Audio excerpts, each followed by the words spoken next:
Hi everyone, it's good to see you all here. I'm Érica Azzellini, and along with Célio Costa, I'll be the host for this session. We both are members of the Wikimovimento Brasil user group. We are located in São Paulo, Brazil, and we are honored to have in this session such location and language diversity to show to you. We have here at least 3 very different time zones, which was a bit challenging to coordinate, but totally worth it. So the initial idea was to gather on a single session cool people from the Global South working on modeling projects on Wikidata and with bibliography and libraries, so very ambitious. Then Thomas Schaffer recommended us to talk to Peter Murray Rust and his team from OpenVirus based in India, and we are glad we did it. So soon we realized that it would be better to split into sessions, so now you'll get to know the diverse team from OpenVirus plus some interfaces with Latin America and Indonesia. And later today, Célio and I will be back with another session on structuring Wikidata projects. So this one will be held 75% of the time in Portuguese and 25% of the time in Spanish. I think it will work out well. So please, even if those aren't your first languages, you're welcome to join us and get to know these projects. I don't want to make this introduction too long, but say thank you is never enough. So I just want to say thank you to the speakers in advance. I'm sure we'll learn a lot from them. And I also want to thank to the WikiCite committee that approved under the e-scholarship modality that Célio and I ran those 2 sessions. And a special thanks to Leon Wyatt that have been supporting us since the beginning. So the idea was to bring Global South voices to the conference under these themes. And I believe that WikiCite is all about language diversity as well after all. So now some reminders. You can ask questions or make comments directly through YouTube or the Etherpad that is available on the program. You can also comment via Twitter. Célio will be dealing with this, and we'll let the speakers do their talk and open for questions and for discussions at the end. So without further ado, I'll bring the speakers to start this session. So please welcome Peter Murray Rust, Shweata Hegde, Pruthiv Rajan, Dheeraj Dhingani, Lakshmi, Devi, Priya, Vaishali, Arora, Dr. Ambreen, Hamadani, Ayush Garg, Arianna, Becerril, García, Pruthiv Rajan, Dizapta, even Iriwan. And please correct me if I mispronounce any of your beautiful names, and let's have fun with it, okay? So please, I'll bring the first one, that is Peter. And I'll share your screen. Excellent. So this is a wonderful meeting, and greetings to everybody. This is not my show. This is me helping a number of people I know to present their message to the world. I'm at the University of Cambridge, but I also run a non-profit called ContentMine. And here you can see that 6 years ago, we visited Brazil for Open Science meeting. Maybe you can recognize some of the people. And I want to say that Brazil and other Latin American countries are doing a wonderful job in fighting for open.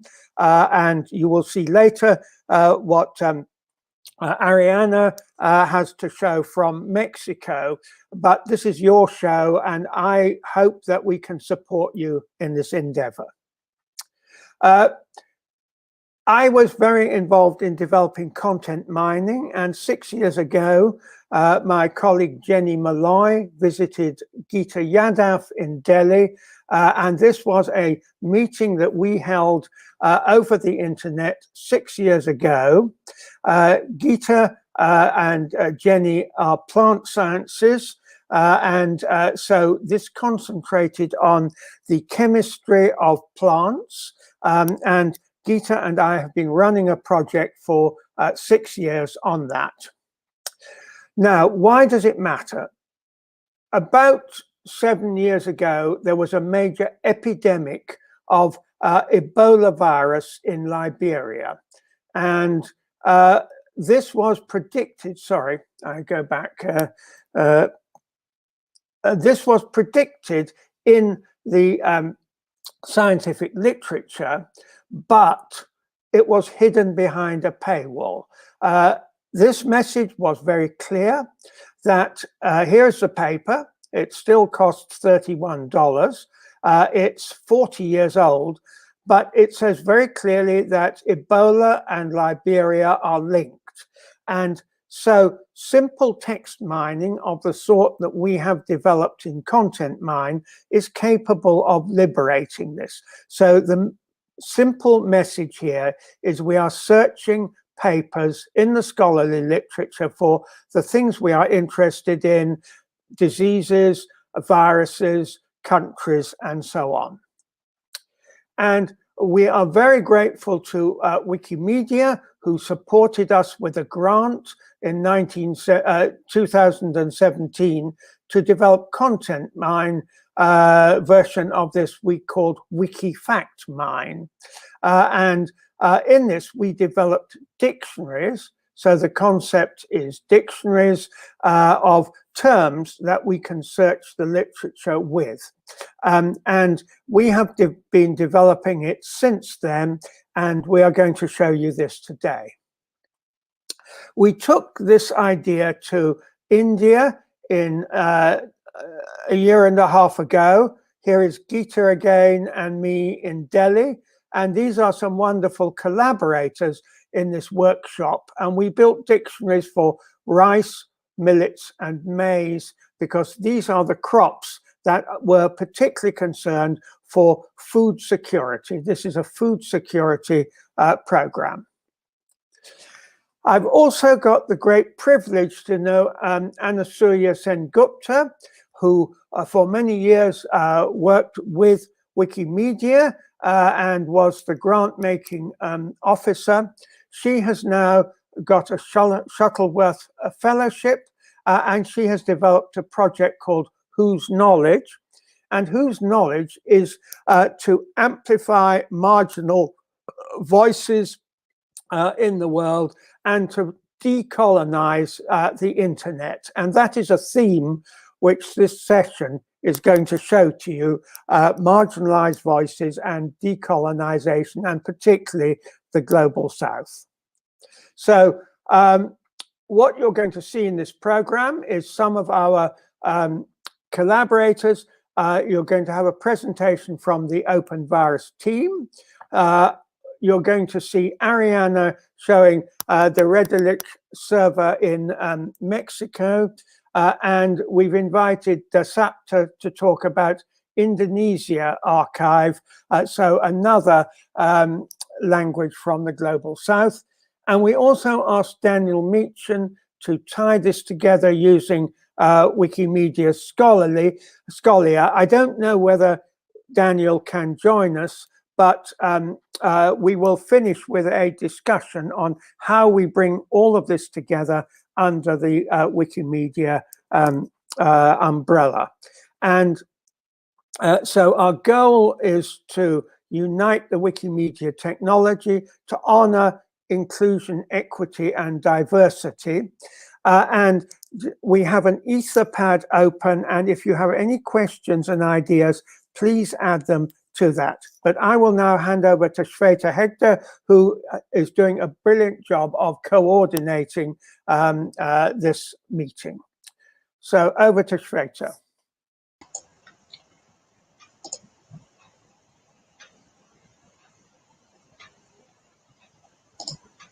Thank you so much. Can you hear me?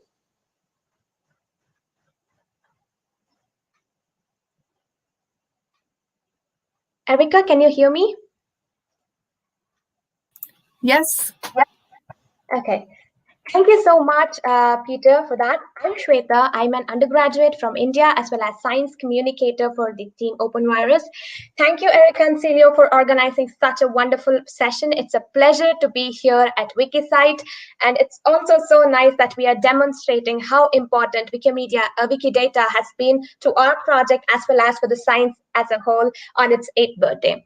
So the rest of the talk is going to have the following outline. First, I will go over how we built our team. Next, I will also briefly talk about the architecture and the overview of the project. And the team members are now later going to discuss more about the project, the science that we do, and the technicalities of it. And finally, we will have a discussion which will lead into Wikimedia. So let's get started. there is a huge influx in the number of papers, scientific publications that are coming out, and more so as COVID-19 hit.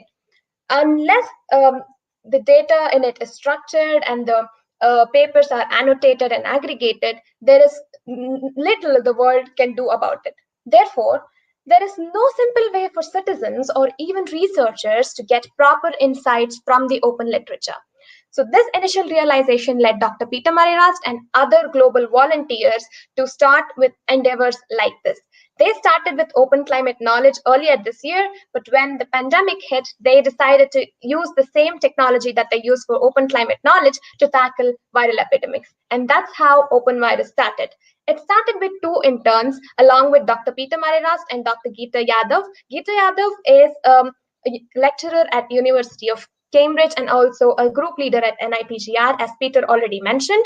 So our team began 5 months ago, and gradually as time passed, we were joined by more and more interns, talented individuals who have contributed immensely to the project. And in the middle, we were also joined by career interns from Rajasthan, India, which was really great. And recently, we participated in Cambridge Bioinformatics Hackathon, wherein we were joined by many other global volunteers to the team. And we always welcome more people to join us, especially Wikimedians. So as you can already tell, our team is very diverse. We've got bioscientists, we now have computer scientists as well. We've also got a high school student and so on. Most of us have access to laptops, but some of them only have phones, but still together we are able to do science. Our team, even though we work virtually, is built upon collaboration, inclusivity, diversity, and equity. One amazing part about our project is that we do all of our work in the open. All of the work that we do is available on our GitHub page, including our progress reports too, which we update in real time. We have also been able to live stream one of our lab meetings online, which is available on this link. And we've also given several outreach talks at various platforms, which is available on this link. And also this link is available on our Etherpad as well. So as the team grew, we divided ourselves into 8 mini projects, each of them working on a specific facet of viral epidemics. So we've got 8 mini projects, that is viral epidemics and countries, viral epidemics and diseases, drugs in viral epidemics, active funders in viral epidemics research, the role of non-pharmaceutical interventions in viral epidemics, viruses in viral epidemics, the role of zoonosis in viral epidemics, and testing and tracing in viral epidemics. Some of our team members are going to discuss some of these mini projects in detail. So how exactly do we extract knowledge from literature? In other words, what is the architecture of our project? Well, we've got 3 sort of puzzle pieces to the project. First, we've got the mini corpora. Second, we've got the dictionaries. And third, we've got the AMI. Let's actually look at them one by one. First, we've got mini corpora. So mini corpora is like a collection of scientific articles on a specific query. And we get them through many open repositories like European C repository, which has millions of open access papers. We use a tool called Get Papers, which helps us download hundreds of papers in minutes. Recently, we were able to collaborate with Arianna from Redalyc, and we'll hear more from her later.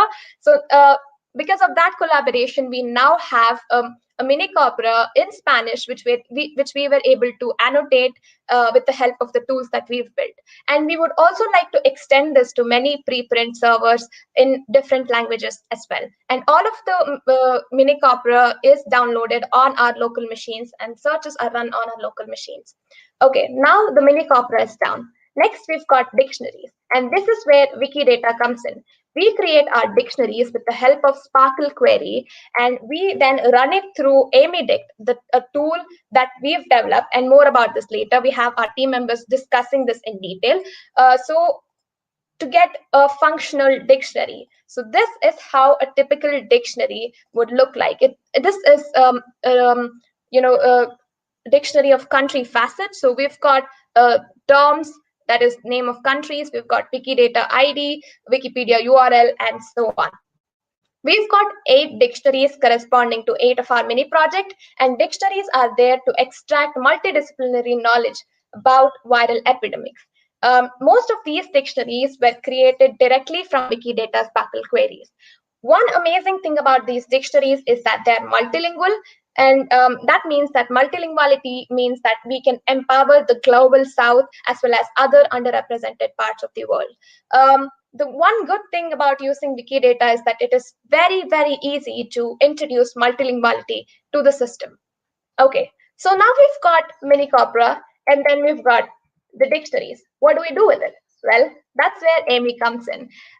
With varieties of dictionaries, we can then annotate and classify the papers in the mini corpora with the help of AMI to get dashboards and co-occurrences as results. In other words, AMI takes in the mini corpora uh, and it annotates it with the terms that we have given in the dictionary to give us dashboards which link back to Wikidata and Wikipedia, and it also gives us co-occurrences, frequencies, and much more. AMI search can also give us the main subject in a specific paper with the help of dictionaries. So this is sort of, a brief overview of the project, and we can use further downstream tools like Jupyter Notebook R to make further inferences from the result that we get from AMI search. And this is what is done by the team, especially in the last few months. So let's quickly talk about our inspiration. Well, our inspiration comes from Ranganathan, who is a father of global library science. We believe that repositories are for everyone, everywhere, and that knowledge should be free and accessible to all, irrespective of what they do or where they come from. One thing that I've realized after joining OpenVirus is that the world is more connected than like never before, and we can break barriers of languages and countries to come together and do science for the greater good. With that, I would quickly like to thank the team, Dr. Peter Mareras and Dr. Geetanjali Yadav, who has been amazing mentors, and it's always such a delight to work with this amazing team. With that, I would like to hand it over to the team to discuss more of the science that we do, and they will have demonstrations, which I hope is going to be fun. Over to the team. Thank you.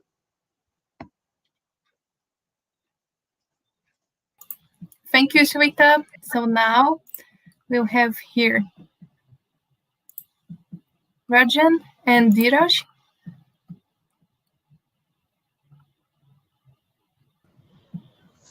Hello, can you hear me?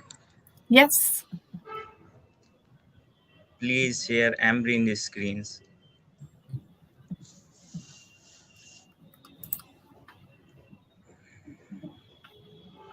Just a second. Here.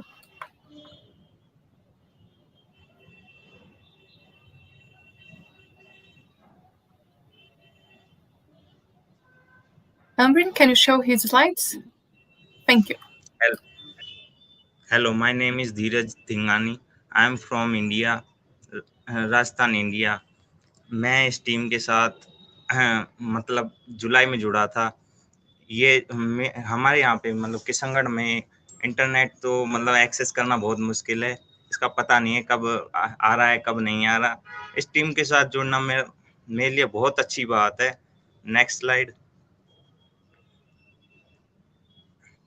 मेरे पास computer नहीं था, मैंने अपने सारे काम smartphone पे किए हैं, स्पार्कल एंड एनी अदर। मैंने इस ओपन वायरस से काफ़ी कुछ चीज़ें सीखी है, जैसे टीम की तरह कैसे काम करते हैं, कंप्यूटर के बारे में क्या है, कितनी नॉलेज है बाहर, मतलब जैसे साइंटिफिक नॉलेज है जिसे हमको बढ़ाना है। नेक्स्ट।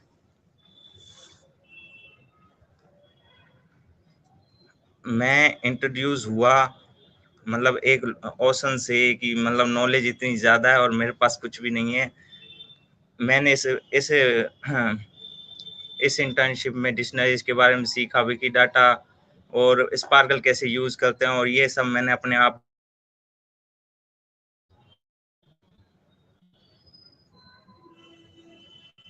ये पहली क्वेरी है जो मैंने यूज़ की थी और इसके रिजल्ट अगली स्लाइड में ये रिजल्ट हैं। इसमें मतलब सब चीज़ है, विकीडाटा के आईडी, विकिपीडिया लिंक्स, डिस्क्रिप्शन, बहुत सारी चीज़। ये first मल्टीलैंग्वेज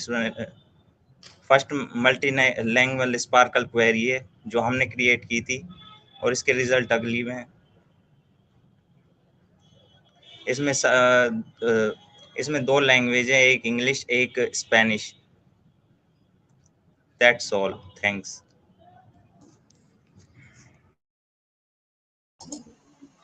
Thank you, Dheeraj. We now have Rajan, who is going to demonstrate how we use Wikidata SPARQL query to create dictionaries. Over to you, Rajan. Thank you.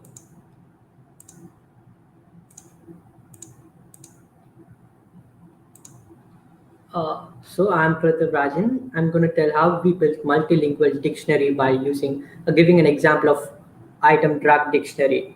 So as Shweata said, this is going to be a multilingual. We use Wikidata SPARQL query for building a dictionary.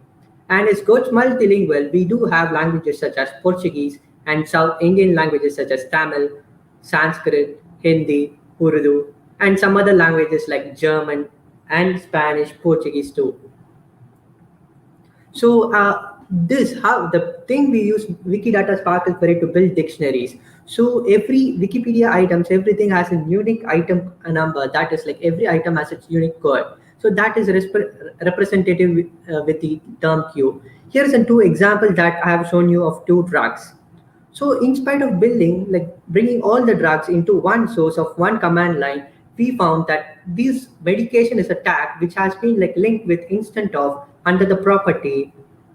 By using this property, we could fetch the data from the Wikipedia through Wikidata query service.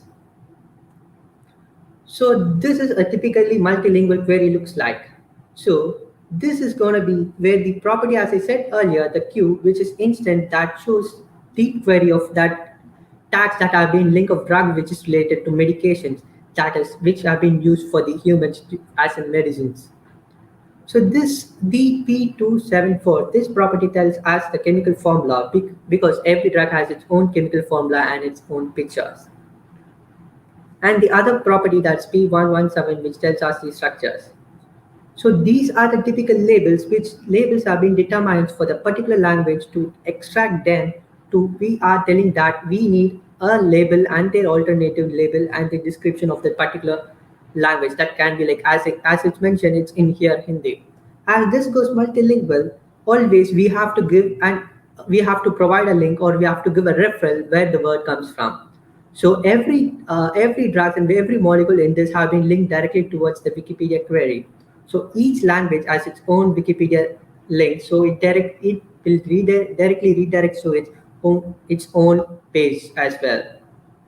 And I'll be demonstrating how it works a bit later. So this will be an SPARQL output of a multilingual dictionary. So you could find here that you could find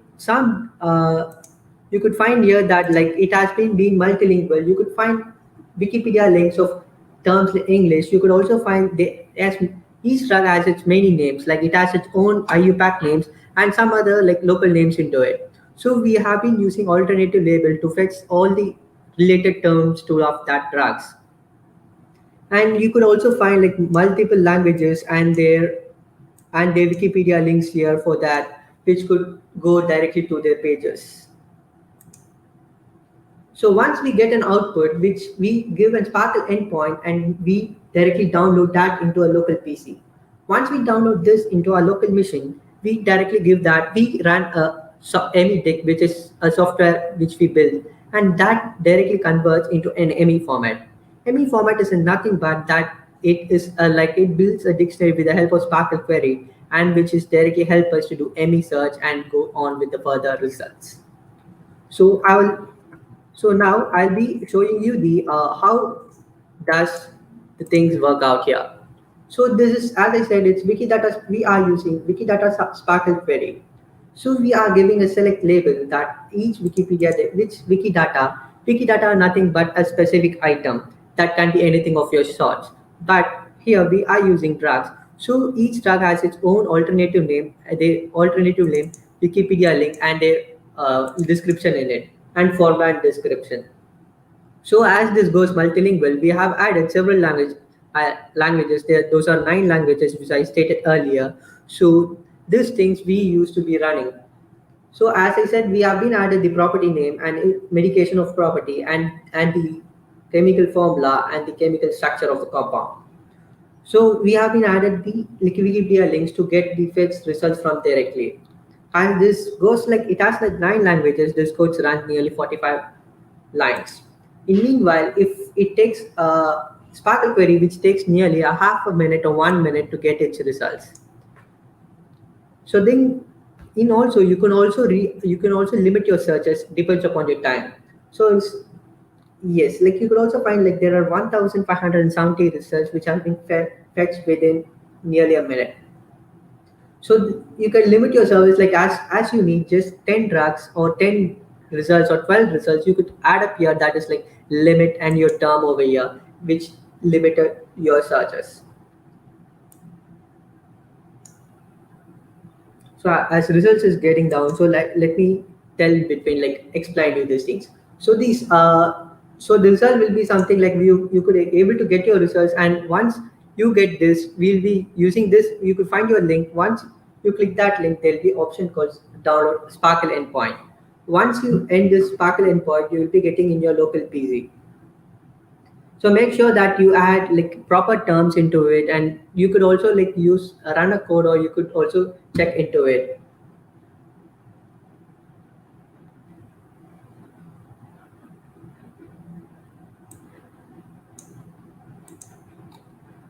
So yeah, here are the results.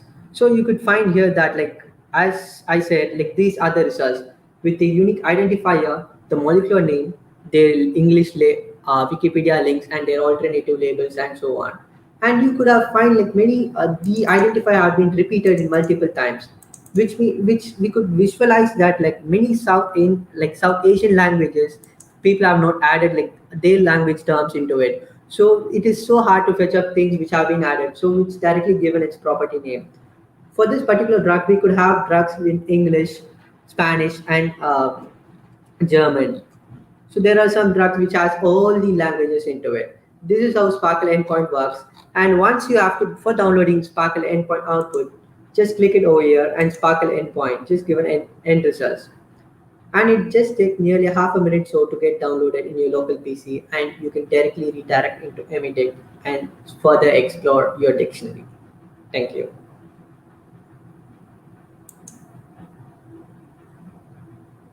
Thank you so much, Rajan and Dheeraj. If anybody's got questions for both of them, please feel free to leave them on Etherpad.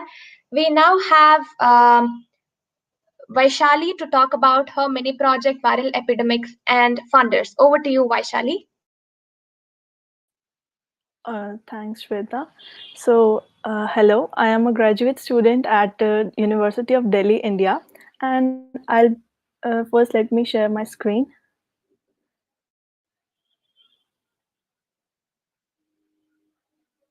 Is everything okay, Shweata? Okay, Yes. you can go now. All right. So I'll be talking about the facet funders.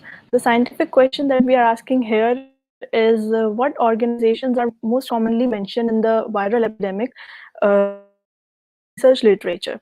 So this knowledge aims to extract information about funders all across the world and then uses this information to look through the scientific literature published on viral epidemics and gives an output in such a way that tells us the frequency of occurrence of each funder in a particular set of published article that we are calling as corpora. So the foundation of this project involved creating a dictionary, starting with first building a SPARQL query, and SPARQL query resulted get a list of all the funders across the globe as more funders, but many other things which we are going to see in the subsequent slides. Many other labels such as the country where they are based in, the type of funders they are. Some were universities, private companies, world organizations, and their Wikipedia links. And we got these results in several milliseconds from SPARQL. query in Wikidata, and these results were then converted to ME, converted through ME dictionary tool through SPARQL map, and we got dictionaries. We use these dictionaries to get a fair idea about which organizations are actually most actively mentioned in the research literature that we had.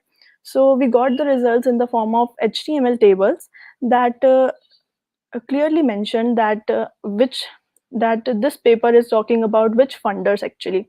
So our initial results suggest that the most active of them was World Health Organization, followed by Center for Disease Control and Prevention, then Royal Society, National Institute of Health, and we have not yet ascertained their role in every document. And next, we are planning to put these frequencies on the world map to make the results more understandable and clean. And here are the several links to our GitHub repository and on the facet funders. And at last, I would like to thank everybody for your attention. Thank you so much, Vaishali. That was great. Now we have Priya, Lakshmi Devi Priya, who is going to talk about her mini project, Viral Epidemics and Diseases. Over to you, Priya. Thank you, Shweata. And, just a sec.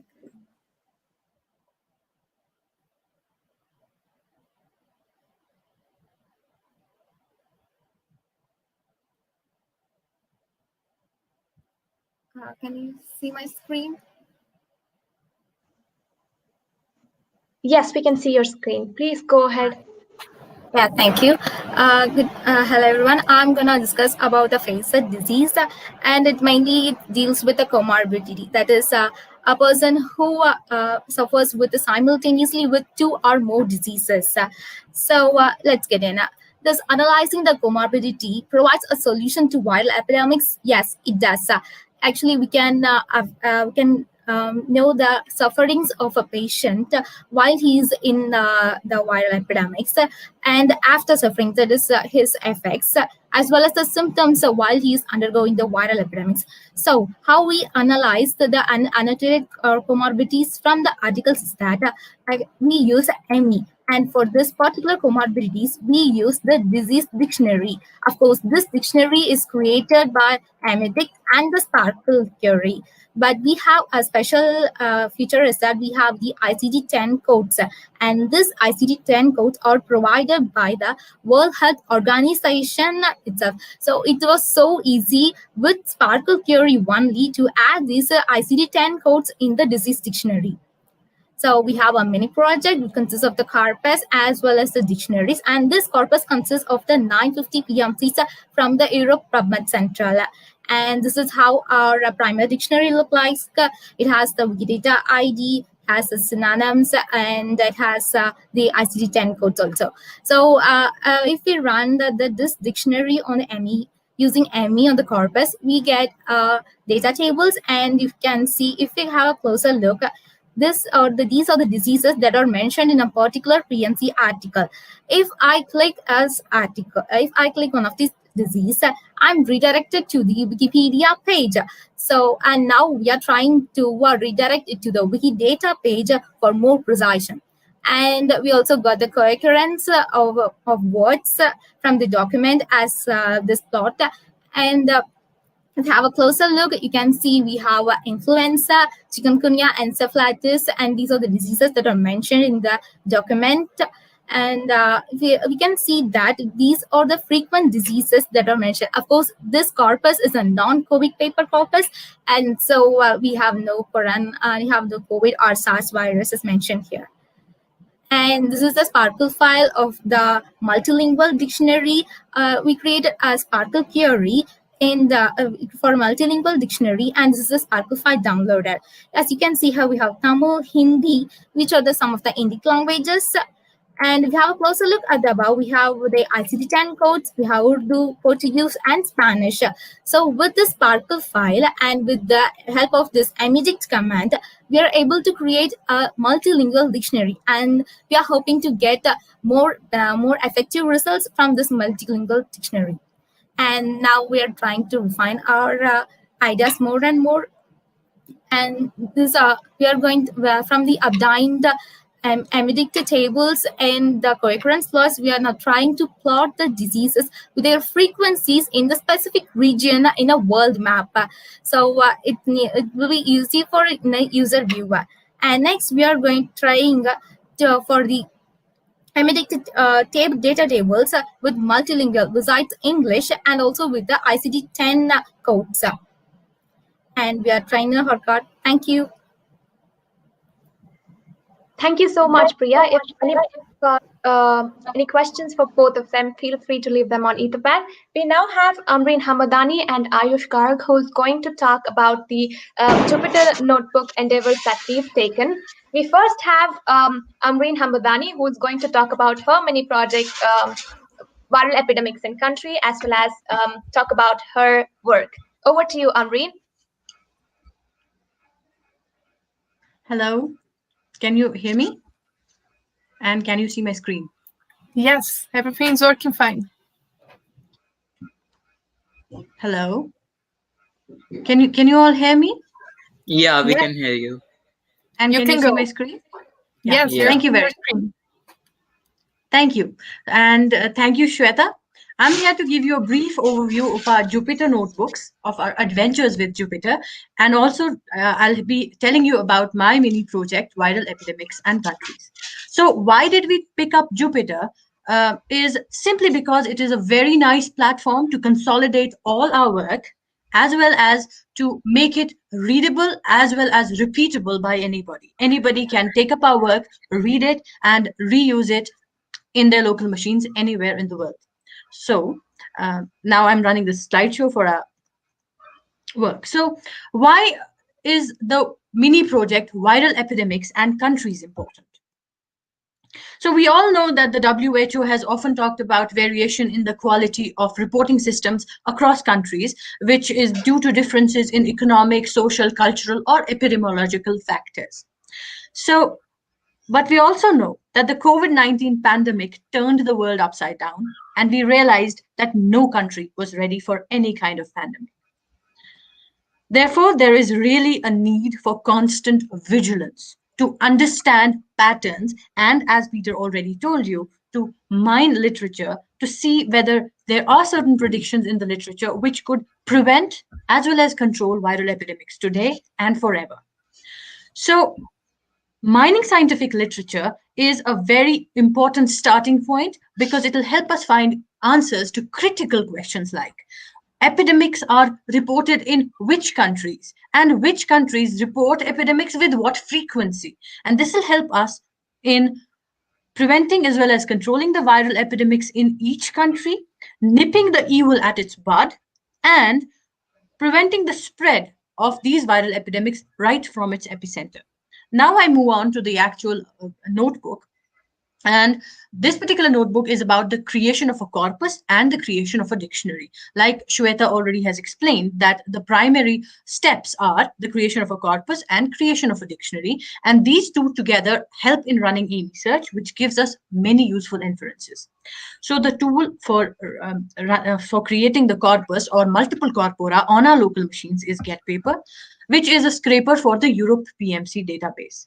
Now, installation of GetPapers is very simple. You only have to have Node.js installed on your PC first. So how do we install GetPapers? This is the requisite command, and you just have to run it right on the Jupyter notebook, and this is the kind of result you will get. And after we've installed GetPapers, we can also, it's a very good idea to run help for that particular system. And this is the kind of results you will get, and it will show you all the various functionalities of GetPapers. Moving on, we can also set, now if you want to run a particular query on GetPapers, for example, we want to install a few papers on our own machine, we can download thousands of papers on the local machine in minutes. So if we want to install this particular, if you want to install a corpus of, say, suppose 95 papers, and the query would be, the topic we want to download papers on would be viral epidemics. This is exactly what we would do. We would also specify the output directory on which we want to download all our papers. So these are essentially the variables we are going to set first, and then we are going to run the actual query, specifying the title of the search query, the output directory, and the formats. We will be downloading all papers that will be available there in full text format as well. And after that, we are done within minutes, we can actually access the corpus on our local machines. Now we move on to another very interesting part, the dictionaries. And we create dictionaries using Wikidata, SPARQL. Rajan has, of course, demonstrated a lot of it. But we can bring all of that potential of SPARQL right into our Jupyter notebooks using the SPARQL wrapper, which can be imported into the Jupyter itself. And after we do that, we can actually specify our entire query here in Jupyter. Now, this particular query is actually for getting all the ISO countries from Wikidata and presenting them in a human readable format. For example, this one here, as you can see, it gets all the information with regards to the countries, its Wikidata link, its Wikipedia link, its ISO link, all the synonyms of the dictionary of the countries, as well as its location coordinates. And after we have done that, we can simply save this in a file, in a separate XML file. And then we can move on to actually using this SPARQL result within AMI. And how do we do that? For that, we first have to convert this SPARQL endpoint into an AMI readable format. So we install AMI using these commands, and our results will look something like this. After we are done with that, we can move on to actually using AMIDIC, which will, like I said, convert our SPARQL output into our validated format. We can, of course, run help for AMIDICT as well. And after we have done that, we can convert our SPARQL endpoint using this particular query. And here we have to specify what are the terms we actually require in our country dictionary. And after we've done that, our results will look something like this on the Jupyter command line. Then we quickly validate our dictionary so that we know that it will work well for our AMI search. And this is what the results would look like, and our search would be validated. So this is about dictionaries as well as the corpus. Now we move on to another notebook, which is about how we can actually use AMI to get useful inferences from our Jupyter, within our Jupyter notebook. So AMI will be using, we will be here in this demo, I'll be using multiple dictionaries. I showed you how to make a country dictionary. On the similar line, we have already created 8 different types of dictionaries. And among them, I'm going to be using 3 dictionaries, the country dictionary, the drug dictionary, and the diseases dictionary. All dictionaries are available on our OpenVirus page, and here is the link to that. So now I quickly run the AMI search after specifying the variables. The output directory would be the same as the one we used for our get papers search. And I also specified the 3 dictionaries here. And after we're done, our results would look something like this. And AMI will tell that it has created all the data tables for us. And moving on, this is what a typical co-occurrence table would look like. This is a SVG file, and we have already talked about this, but I'll tell you how much more potential these frequency tables have. If we convert these tables into simple CSV files, and they can be found here using this link, these CSV files can then be imported back into Jupyter and in the form of simple pandas data frames. For example, this one here, we have the countries and a number of diseases that are reported within these countries with the frequency for each country. For example, Australia reports influenza at 51 papers from Australia in our corpus report influenza. We did a similar thing for the drug dictionary. Here are some very frequently reported drugs. For example, hydroxyquinine has been reported in 22 papers from Italy. Now, after we have done that, here is a very quick inference. The commonest country was United States. That is, it is bringing out more papers than other countries. The commonly reported disease is influenza, and the commonest drug is hydroxychloroquine. Keeping this in mind, we are going to move on to the actual inferences that we can see. This is a graph, this is a Seaborn graph of how we can plot all our inferences in a very easily visualizable form. For example, like I told you, United States appears to be publishing a lot of papers on drugs. For example, hydroxyquinine, chloroquine, etc. are being used very frequently in the United States. And where other countries are also following suit.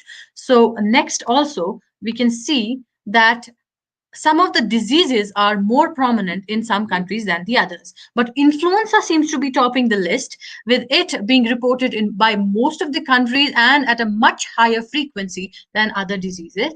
And again, we can see that the USA has been bringing out more papers about the reports of influenza than any other country. So we also have attempted to plot it on the world map. And here is a world map which shows the usage of chloroquine drug used in various countries. Now, if we click on any country, we can see the frequency with which that drug is being used within that country.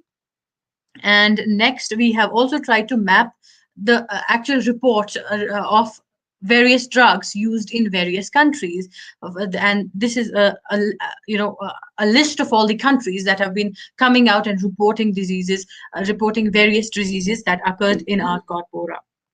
So finally, we are going to write a quick code and to thank Wikidata for lighting the world with the lamp of knowledge. And with this, I hand over to Ayush to tell you how our maps, how our inferences can be presented in a more simplified way, which can be visualized in a single go. Thank you.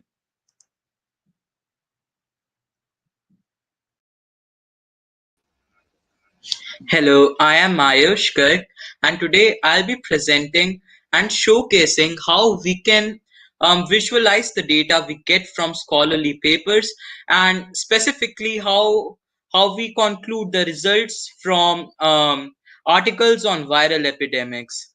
So let's first start with the occurrences of words in a paper. So what we do is all the papers, as you might have seen Ambreen say, are saved in a directory like this one, and it has basically all the files and sectioning done. I have run a code where we just have to specify the location, and it will locate for all the files called results.xml, which is a standard. Ayush, can you hear me? You have to show your slides now, okay? So now we can see your screen, okay? Okay. We are on the infinite screen. You have to go to your presentation, okay? Yeah. I have started. You can go. Okay.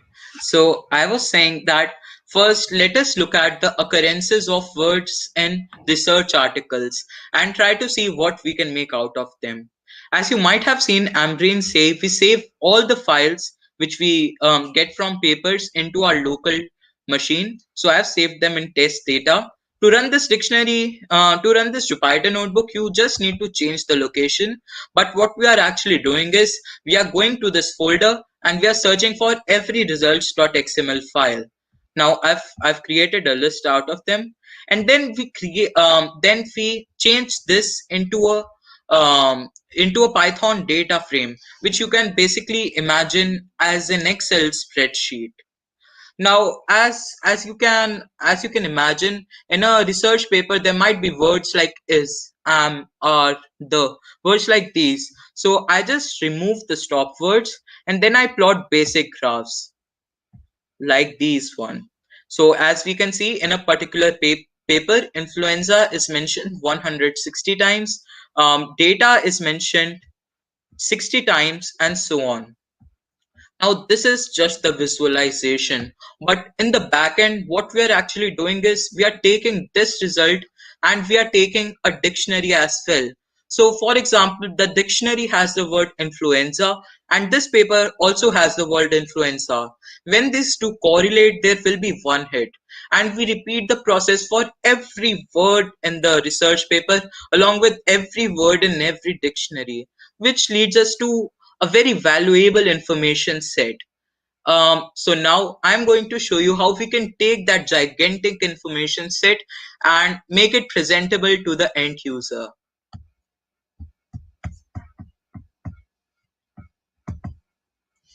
So as Ambreen said, we saved the files into CSV formats, and I'm just loading these into Python. Also, this dictionary is also self-sufficient and it creates all the files it needs itself.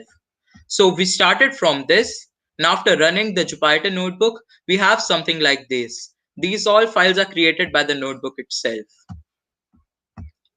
So we create the index.html and all the files we need.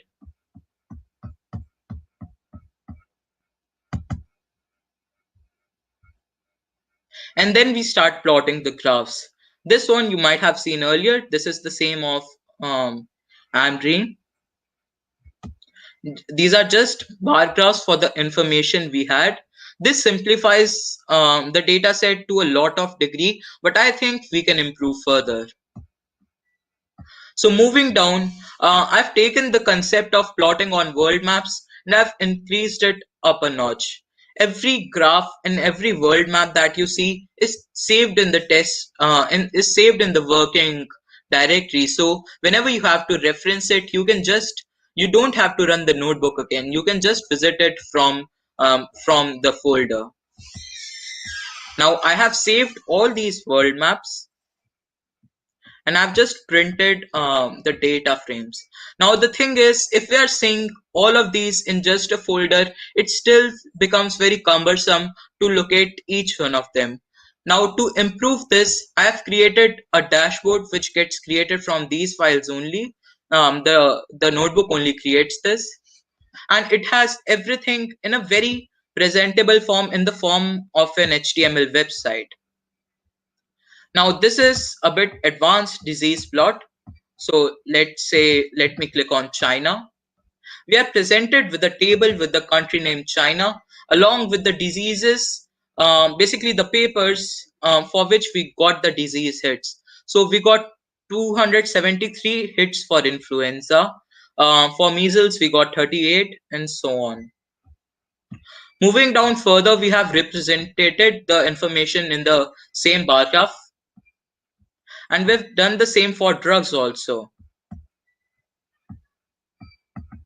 Now this is a very useful graph, because from just the papers we were able to see how influenza is measured for the whole world. So the radius of these circles represent the number of hits that our papers got from that particular country.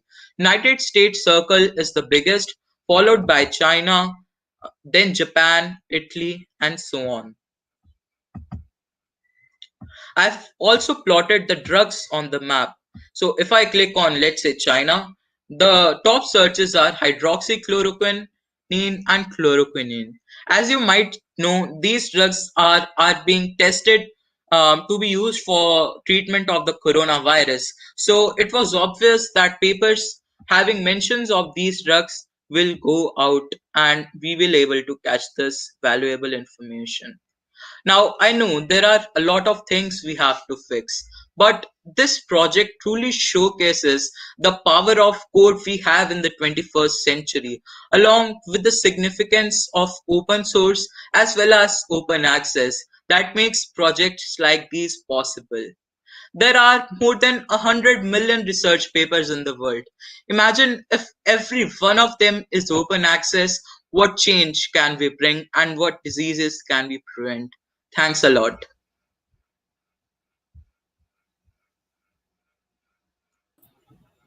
Thank you, Ayush. Now it's time for Arianna. I'll let her join here in a second.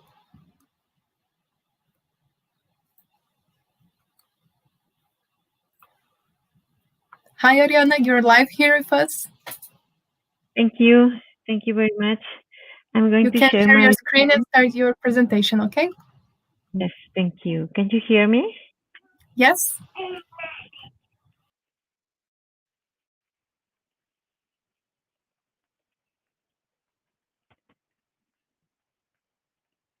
Okay, great. Can you hear me? Just please confirm. Yes, we can hear you and see your presentation.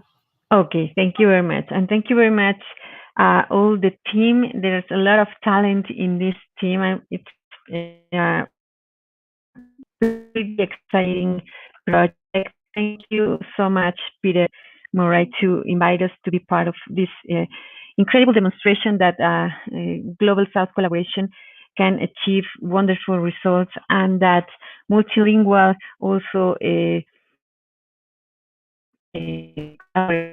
possible. So just to continue demonstrating this, I'm going to make my presentation in Spanish. Así que muchas gracias. Mi nombre es Arianna Becerril. Yo estoy a cargo de la Dirección de Tecnología y de Innovación de Redalyc. Y el día de hoy voy a platicar un poco sobre qué es Redalyc en 8 minutos, porque surge igual el interés de participar en el proyecto de OpenVirus y particularmente con la información de Wikidata. Nosotros estamos convencidos que hay una fragmentación de nuestro sistema de comunicación científica mundial, donde vemos una fragmentación de lo que se publica en el norte versus lo que se publica en el sur, una ciencia que se conoce como de corriente principal versus otra que se considera periférica, que normalmente es la que se produce en el, y no necesariamente una ciencia, porque no está en los circuitos tradicionales de comunicación científica del norte, llámese las bases de datos que se le conocen como de corriente principal. Y también hay una fragmentación de lo comercial versus lo no comercial, dado que los países que trabajamos en el sur normalmente lo hacemos bajo un modelo no comercial. Entonces, estamos convencidos que la ciencia debe ser una conversación equitativa, participativa y global, en donde hay que pensar cómo se tiene que insertar el sur global en este panorama donde se están transfiriendo las restricciones de publicar hacia la lectura con los y toda la transición a los APs sobre todo. En ese sentido, América Latina ha mantenido un sistema no comercial de publicación científica donde las instituciones académicas tienen revistas científicas, las corren con sus propios elementos, sus estudiantes, sus profesores, y no hay cuotas ni para autores ni para revisores. Es un enfoque de ciencia como un bien público, donde no haya PCs, donde hay acceso abierto inmediato, donde se favorece la inclusión, la diversidad, las lenguas locales, y es un modelo manejado por la academia, que está en control y en manos de la academia, donde hay una fuerte inversión pública, de dinero público, y donde hay un beneficio universal.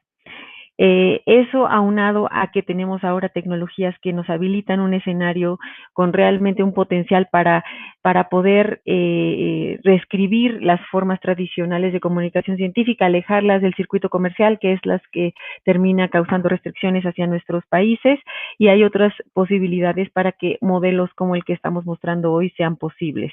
El modelo Redalyc defiende que sea el acceso abierto inmediato, no comercial, no APC, sin fines de lucro, apalancado por la tecnología y propiedad de la academia. Es una infraestructura de servicios que permite ayudar a las revistas científicas que ya son editadas en América Latina y dotarlas de diferentes valores agregados para poder, para permitir que esa revista sea sostenible, se pueda hacer a bajo costo, que pueda ser comunicada en múltiples idiomas y que pueda ser sobre todo conectada con otras fuentes de información debido a las tecnologías con las cuales se editan este tipo de las revistas que indexa Redalyc. En ese sentido, proveemos un conjunto de servicios. Estos son nuestros números, poco más de 1,300 revistas indexadas en full text, casi 1 millón de artículos científicos de 670 instituciones editoras de 31 países. Dando acceso abierto al texto completo. Estamos atendiendo a poco más de 60,000 usuarios que descargan artículos dentro de la plataforma, artículos que no se cobran por publicar y tampoco se cobran por leer. Es acceso abierto orgánico en ese sentido.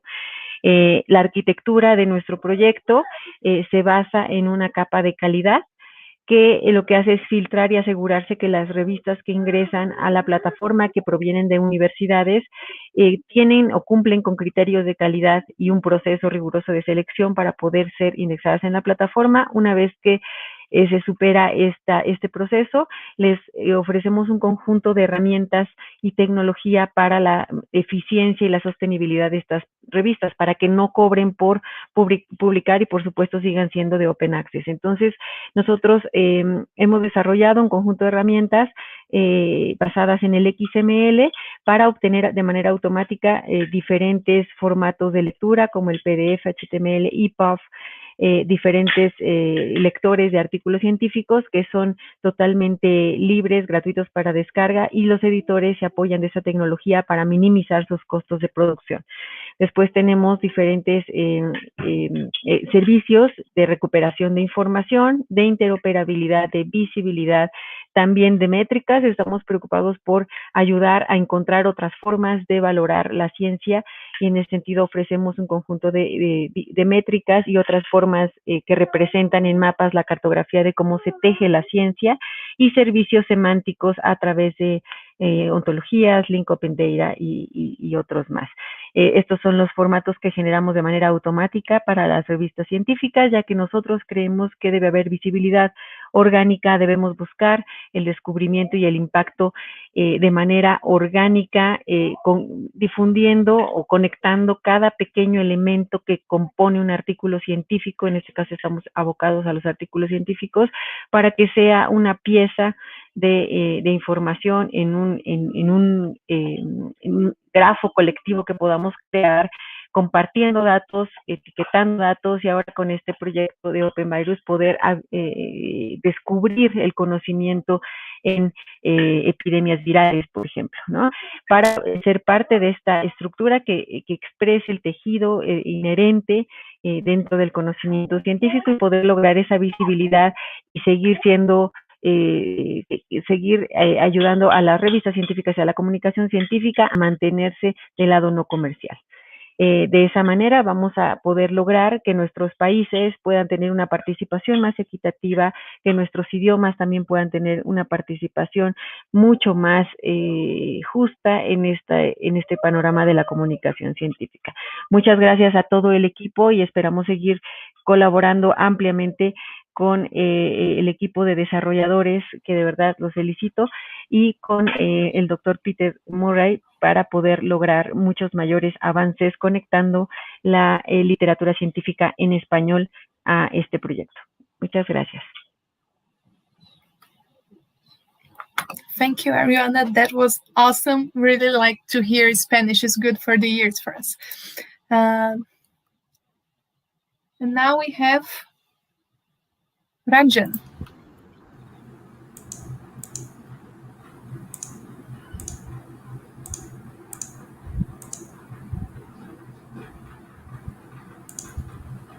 So we would like to thank Redalyc team for providing a Spanish corpus, and this is the Spanish corpus which is provided by the Redalyc team, which is EuroPMC, and these corpus is nearly 200 papers. After building like Spanish dictionary, we are using any search terms in this corpus. So I will be showing in this how it worked, and like we could find the better results here too. So we have created a exclusive Spanish language query for the drug dictionary using SPARQL query. So you could find here there, like this is being like as I said earlier, the instance of medications and the molecular formula and wiki and Spanish link have been used, and their labels as well. So it takes like nearly half a minute, and we got results of 1,570 results here after using this, after running this query. So this is a typically output of SPARQL output looks like, which has been like added here, like a screenshot of it. So please have a look into it. So once this output is ready, and we directly give it into a memetic format, which how this looks like, which directly turns into any format for running a search, to run a search in a particular corpus of particular dictionary into it. So you could find here the term like have been just given a show. See here, like you could find it has its own a unique identifier, term, and a picture and formula with their Wikipedia links as well. So this here comes. So as I shown you the corpus, so this after running any search, we found that like this in that corpus, which we had like drug interaction of this corpus, these were the results we shown in the corpus of drug. So here, So we ran a search on which is both into drug and diseases. So here's the co-occurrence table of that Spanish corpus of Spanish terms into it. So you could find these are the terms which have been, these are the drugs and these are the diseases being mentioned in the top results which have been mentioned in those corpus. So here comes the drugs in Redalyc corpus and their indication which have been taken from the Wikidata. So these are the few drugs which have been top drugs which have been given the uses for where it have been used and for treat which diseases.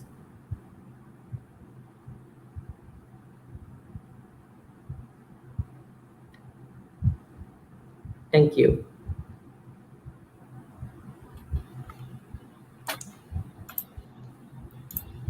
Thank you, Rajan.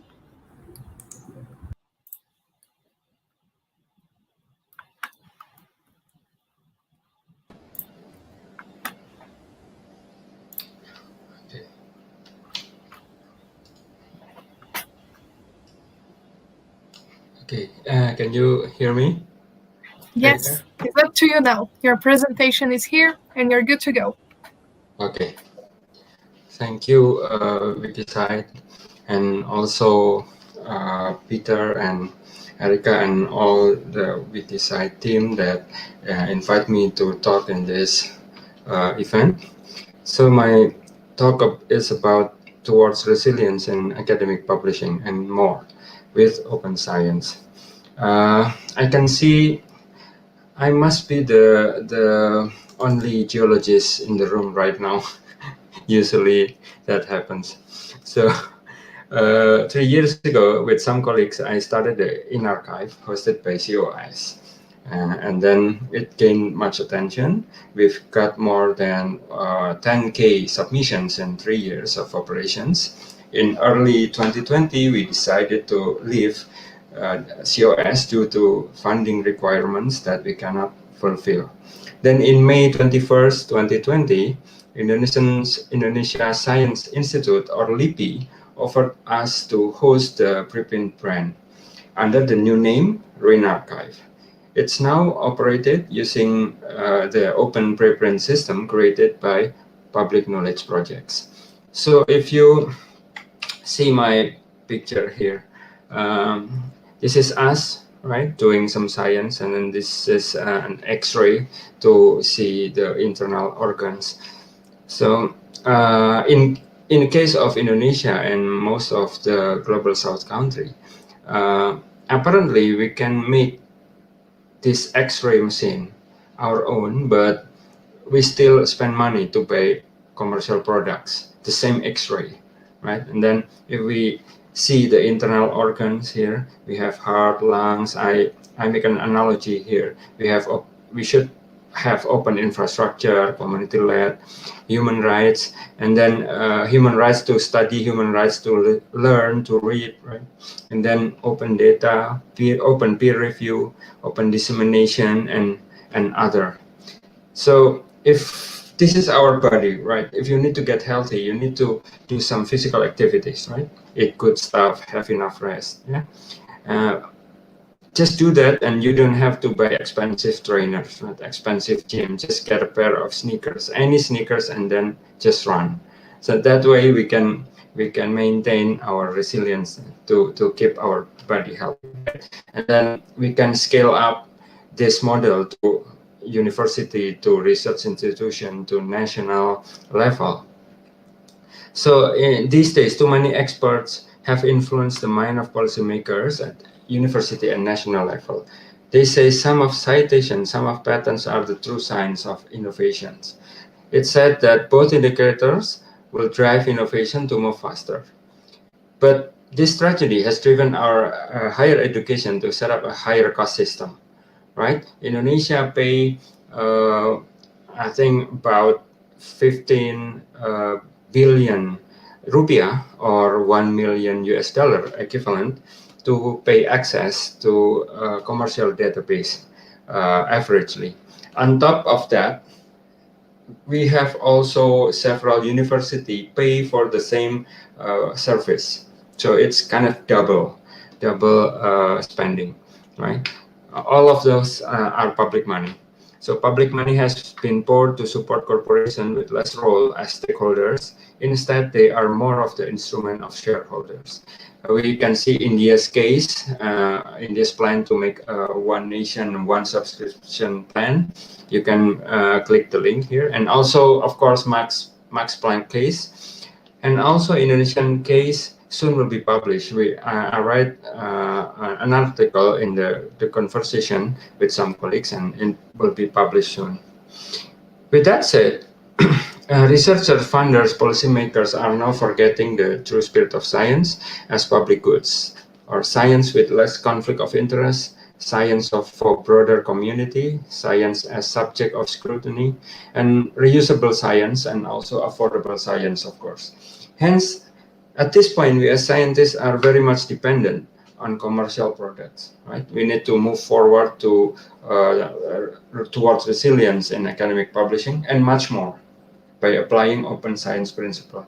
Notice I write open with bracket. I mean that open doesn't have to be written, right? Science supposed to be open, right? Wikimedia, on the other hand, has promoted those energies along with inclusion, equity, and diversity. With its values, Wikimedia definitely can help scientific development in the global south. Of course, a little more friendlier environment within the Wikimedia or Wikipedia environment is very much needed for new users, especially for non-computing persons like myself, like geologists, common geologists, right? So this is just to remind us how we deal with this situation. This is the Max Planck and Springer Nature open access deal. We can see that Peter Suber here say they pay high rejection rate. Yeah, they're not paying about higher discoverability, higher visibility, but they pay high rejection rate. And then of course, Peter said publishing is equals to getting an accolade, right? And this is the Max Planck paper gather up in one side, and this is the researchers from the rest of the world waiting in line. And also we have this issue in LSE impact blog stating that open access as a whole built a whole new market, right? And then they put up another wall. Instead of only have this paywall, we have also APC wall on the side.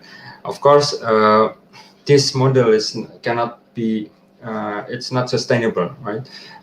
It's not affordable and it's not sustainable. So we need to move forward from this state. Thank you, Érica. That's all from me. Thank you. Now we go back to Peter. So, hello, can you hear me? Yes. Oh, there's an echo somewhere. But I wanted to hand over to Daniel, if Daniel is around. I don't have anything to say other than we must now work with Wikimedia to take this forward. So this is a 5 minutes to see where the future lies. So Daniel is here with us. Hi, Daniel. Glad that you can make it. It wasn't entirely planned this way, but yeah, I just cobbled together some notes. I put the notes into the YouTube chat, but I seem to be kind of censored by the YouTube chat. Most of my comments don't get through.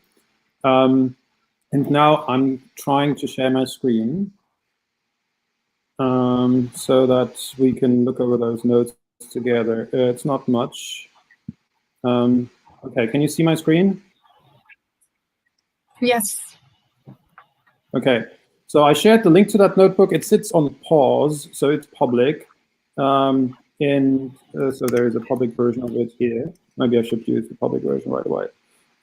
So some things that came to my mind when I read Peter's idea that this set of comments at the end of this session should be about how to link the efforts of the Open Content Mine or OpenVirus/Content Mine team to Scholia and the Wikimedia ecosystem more broadly. So let's start with Scholia. So for Scholia, we actually have a template that can be put onto wiki pages, like Wikipedia pages, in order to link from the Wikipedia page to Scholia. And yeah, so I put in an example. So this is the English version of that template. It is in use on a number of articles, for instance, about the Zika virus. And here I just display an example how it is used on the Serbian Wikipedia.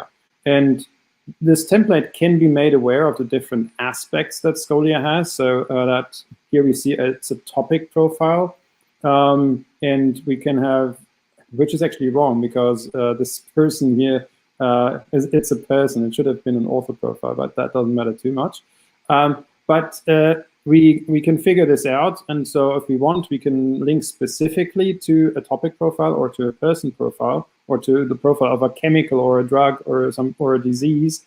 But the point is that anything that the content mine pipeline identifies, if there is a representation of it on Wikidata, then we can link to the Scholia profile for that. The Scholia profile might not always be useful because maybe that item is not very well annotated yet, or we get the classes wrong, as in this example.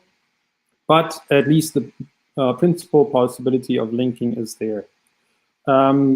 If you want to find out more about how this template is used, there is a page on Wikidata that keeps track of them. Another thing to consider in terms of linking to Scholia is that we can do redirects. So if you look at this URL, I'll increase my screen size a little bit. So this URL here, it basically, oops, it's scholia.toolforge.org, then some sort of an identifier for an identifier system. So here, this is DOI, and then I just put a DOI that I happen to have for a paper. And if I click that, I end up on the Scholia profile for the paper that has that DOI. Let's see that. So here we have it in the URL. Sometimes it's slow, especially when I'm live broadcasting. So here we go. We end up on that paper. So if Wikidata knows that paper and knows the DOI for it, then Scholia will be able to show you the profile for that. That's one thing. And Scholia can do redirects with a number of things for chemicals and for papers and for people and organizations. As long as the URL formatter for like the DOI here is set properly, for which there is a dedicated property. These redirects, they are a bit brittle, like for instance, for things like Twitter handles or DOIs, there might be problems with uppercase, lowercase things, but that's not a big problem that can be relatively easily fixed. Then another thing to consider, there is actually a tool that is much more powerful in terms of redirecting because it can handle all Wikidata properties. Scholia just handles a subset of it, maybe a few dozens, but there's the Wikidata hub, which can handle essentially all Wikidata properties. Plus, it can redirect to a number of external sites, so you can use something like a DOI and then point to something like a Wikipedia article or something like that. But you can also point to Scholia. So you could use the Wikidata hub to point to Scholia based on a DOI. So again, P356 is a DOI, and then I just put in that identifier, and then I will end up on the page for that paper. It should be the same paper as in the previous example because I just used the same DOI for both examples. So you see here, and site equals Scholia, and then here we go. That's how this redirecting works. Then some other thoughts. Okay, you see here I had some markdown that wasn't properly formatted. So the JATS format in which the articles are available from PubMed that Content Mine is mining is not currently indexed in Wikidata. So maybe we should think about a dedicated Wikidata property so that we can then reuse all the JATS tags in our pipeline and be better informed about, because in JATS, things like external identifiers for a gene or a protein or so, they might already be present, or also DOI. And then if that is already present, that facilitates the mining, and Wikidata could help with that. And doing this would actually help kind of closing the loop, because one of the reasons why we started WikiCite is that we had a bot called Open Access Media Importer Bot that was working on uploading image files or audio and video files from the scholarly literature onto Wikimedia Commons, and it needed to keep track of which articles it had uploaded files for to Wikimedia Commons. And so, of course, we had an internal way of keeping track of that, but it would have been nice to do that more in public, which is why we started Wiki project source metadata on Wikidata, which is one of the main components of WikiCite. So these are just some thoughts here that came to my mind when I kind of learned that I was to speak at this session, which was just last night. So thanks for the attention. I'm happy to dig deeper into any of that, and I'm very glad that the ContentMine team is getting more closely interactive with Wikidata. Thanks.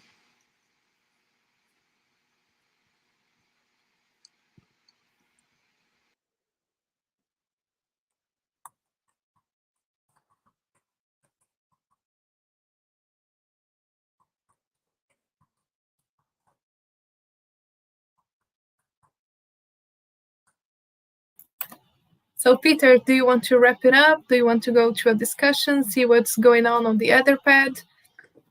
Can you hear me? Yes. Okay. Well, I was aiming for 1320 UTC because I think you said you had something else on, but I'm more than happy to discuss if there's time for it. Yes, I think we can go for more 10 minutes.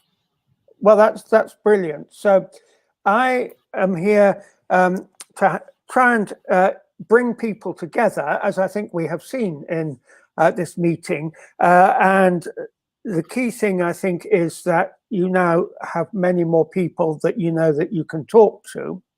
For me, I think the thing that I would like to see is I'd like to see Global South publication integrated with Wikimedia and ContentMine tools to make it better than the rest of the world. This is the point. I mean, Redalyc should actually be shown to the world as better than the Global North publishers, who are terrible. Similarly, we can add the values of the world, that is multilinguality and inclusion and equity, to this. So we should start from the values and then decide, you know, what we want to do. My feeling is that we are just starting, so that what we will need to do is meet up again and address this. I think it would be great to have a meeting on what Scholia can do and what we can provide for Scholia, because these are proofs of concept, they're not finished products.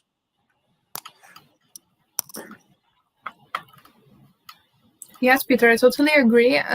Here in Brazil, we started to explore Scholia this year, and we have what we call Wikidata labs, which are technical trainings on Wikidata tools. And we explore Scholia, Zotero, and other tools related to it. And I think we can work on a workshop together and see what the Global South have to offer to it as well. And Wikimedia platforms are very powerful in that sense, and we have to make use of them, right?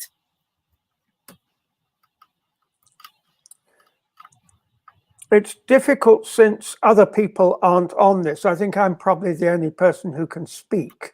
We can add whatever, we can add whoever wants to talk here. I would probably like to hear a little bit more from both Dasapta and Arianna as to where they would see this going, because they are producing high quality content to feed into potentially indexing and aggregation by Wikidata, ContentMine, and Scholia. We have here with us Dheeraj, Ambreen, Daniel, Arora, Ayush, and Jonathan. Okay, well, maybe Jonathan, who works with Arianna, and Jonathan is his natural language is Spanish, so maybe he can say a few words.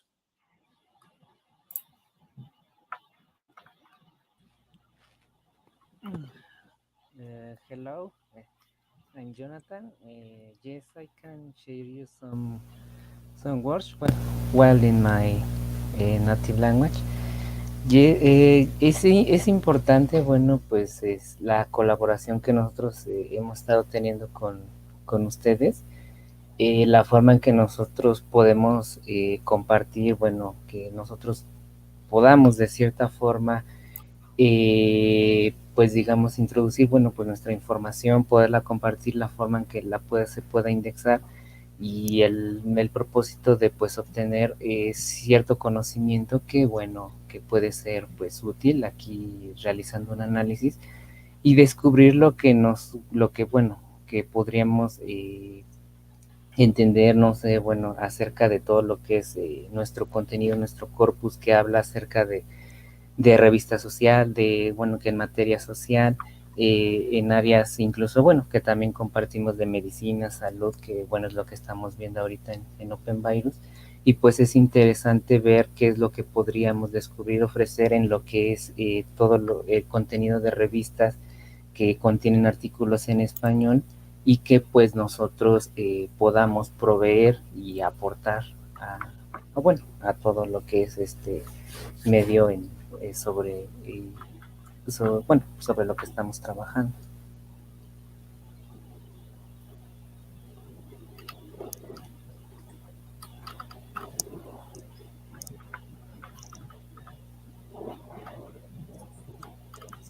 Bueno, eso sería acerca de lo que puedo aportar. Y bueno, también agregar, bueno, ya por último, que pues lo que estamos trabajando, lo que es pues nuestra base de todo nuestro conocimiento es sobre el formato XML-JATS, entonces todos los artículos que nosotros tenemos, pues los trabajamos sobre eso, de esta forma nosotros podemos generar lo que, bueno, Arianna en su momento explicó acerca de la visualización, los visores que tenemos, y bueno, pues tienen este formato que a ustedes les sirve como entrada, pues también que puedan utilizarlo y bueno, y extraer este tipo de conocimiento para el proyecto.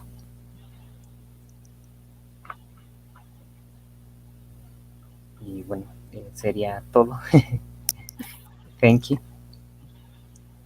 Thank you, Jonathan. This was a great insight of this work that you've been doing with Arianna, and it has everything to do what we've presented here on this session. So the idea was to bring these global South voices, and we obviously have a lot of work to do, and hopefully we can do this together so we can actually bring up this global South perspective and these citations and annotations to a more broad audience, right? And using the Wikimedia platforms as well. So I think that now Celio wants to show what's going on the other pad. Hi, everybody. I do suggest you all to look at our Etherpad. I inserted the link below at the presentation. You can see it right now. And I'm at the screen share. I'm showing you some questions that were made. Some of them were already answered, but it's always a good idea to take a look at every single question. For instance, we have 2 questions here for Dheeraj about talking about the Wikidata SPARQL and multilinguality. Nicholas Vigneron made a comment about trying to use magic words for that. Then Jim Hales, for instance, replied asking if they are already in the parser, do they replace it by a template, for instance? There are also a question for Arianna. How would work a new mechanism more diverse, trying to define impact factor, for instance? So again, I do ask you all to look at the Etherpad, comment, answer, make more questions. That's the idea.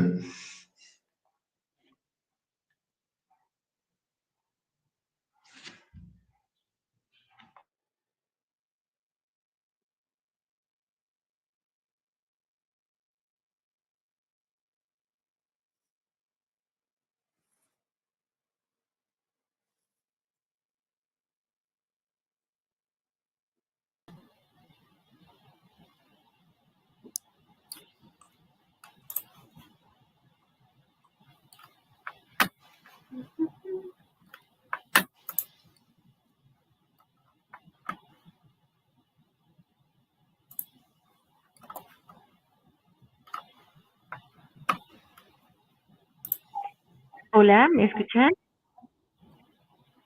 Yes. Thank you. I heard that it's a question for me. Sorry, but I had a little bit trouble with the StreamYard.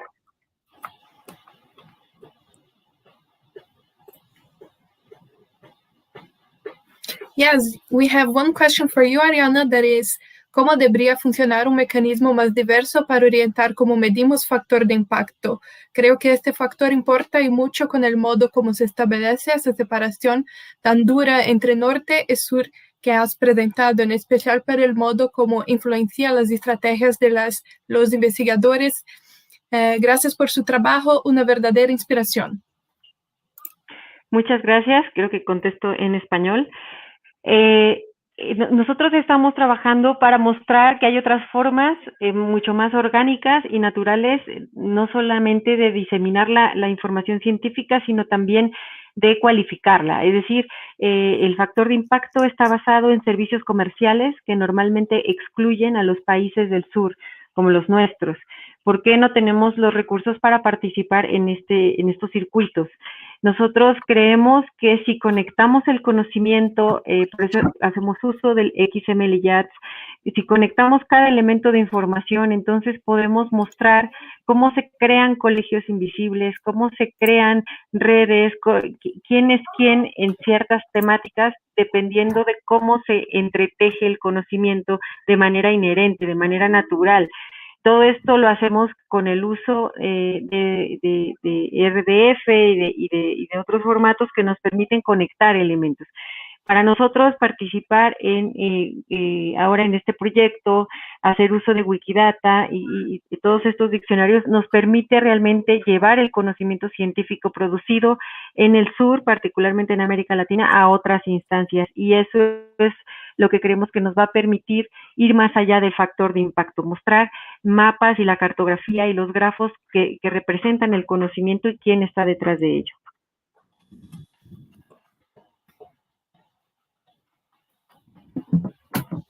Thank you, Arianna. That was awesome.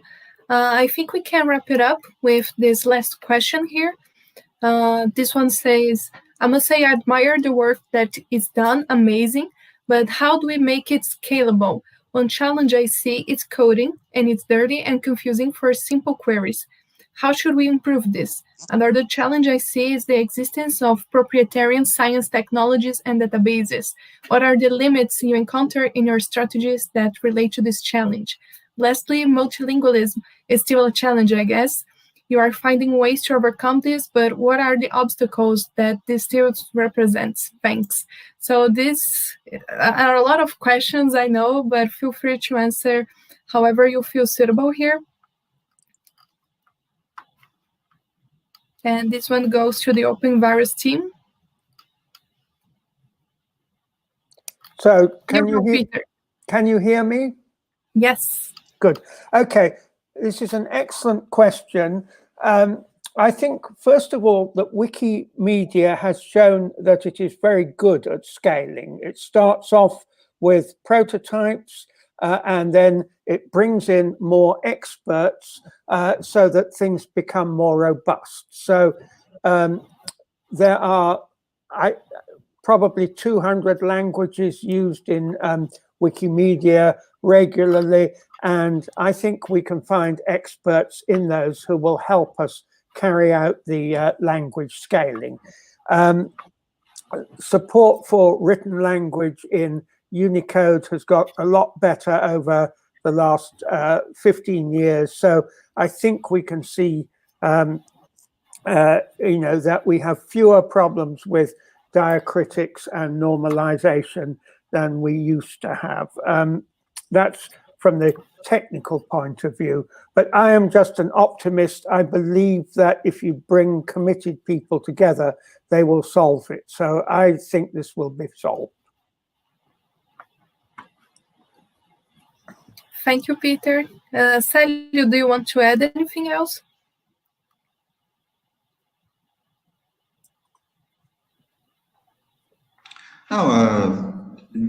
Just remembering that Etherpad will keep running, so people will be able to answer this at least the entire day.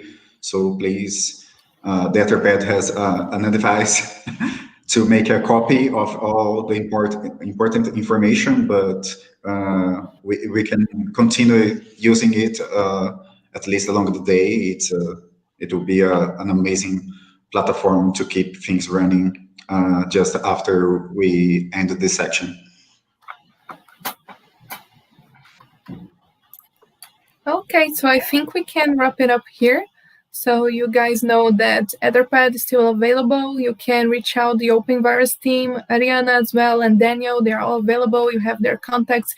You can also contact us from Wikimovimento Brasil. Celio and I will be available here. And finally, I just want to say thank you again to all the speakers that got involved in this session.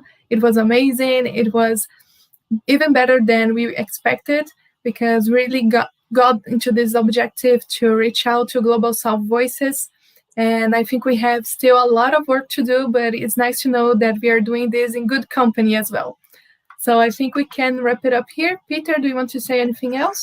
I just wanted to say thank you so much for this opportunity, and to remind people that this is recorded, so there will be many more people who can see this. I'm so pleased that everybody was able to showcase what they've been doing, what their ideas are, what challenging they're taking. And I would expect this to become quite an important repeated video for people who care about the Global South and its opportunity to communicate with the world.